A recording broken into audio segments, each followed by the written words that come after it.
Hello guys, சற்று முன் வந்த அண்மை தகவல் பார்த்தீங்கன்னா, தற்போது இங்கிலாந்து அணி வெஸ்ட் இண்டீஸ் பயணம் மேற்கொண்டு அங்கு 5 போட்டிகள் கொண்ட T20 தொடரில் பங்கேற்று வராங்க. இதற்கான முதல் 3 போட்டிகளில் பார்த்தீங்கன்னா, இங்கிலாந்து அணி 1-2 என்று பின்தங்கிய நிலையில் தற்போது இன்றைக்கு பார்த்தீங்கன்னா 4வது T20 போட்டி நடைபெற்றது.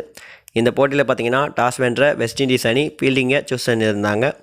முதலாவதாக களம் கண்ட இங்கிலாந்து அணி நிர்ணயிக்கப்பட்ட 20 ஓவர்களில் 267 ரன்கள் குவிச்சிருந்தாங்க. அதிகபட்சமாக ஃபில் சால்ட் 119 ரன்களை குவிச்சிருந்தார். இதற்கு முன்னதாக நடைபெற்ற 3வது T20 போட்டியிலும் ஃபிலிப் சால்ட் சதம் விளாசியிருந்தார். இதன் மூலமாக கன்சிக்யூட்டாக 2 சதங்களை ஃபிலிப் சால்ட் இந்த தொடரில் விளாசியிருக்காரு. மேலும் அதற்கு பிறகு ஜாஸ் பட்லர் மற்றும் லியாம் லிவிங்ஸ்டன் பார்த்திங்கன்னா அரை சதம் கடந்திருந்தாங்க.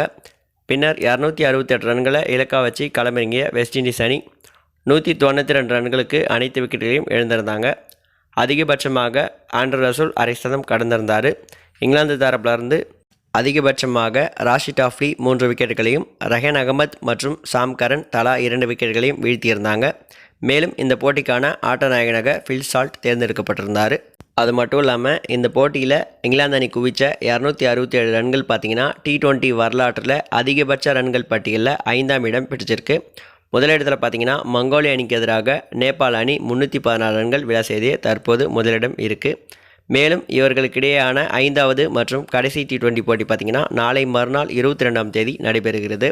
இதை பற்றி உங்களுடைய தனிப்பட்ட கருத்துக்களை மறக்காமல் கமெண்ட் பாக்ஸில் ஷேர் பண்ணுங்கள். மேலும் இது மாதிரி இன்ட்ரெஸ்டிங்கான விஷயம் தெரிஞ்சு நினச்சிங்கன்னா நம்ம சேனலை மறக்காமல் சப்ஸ்கிரைப் பண்ணிக்கோங்க. தேங்க்யூ ஃபார் வாட்சிங்.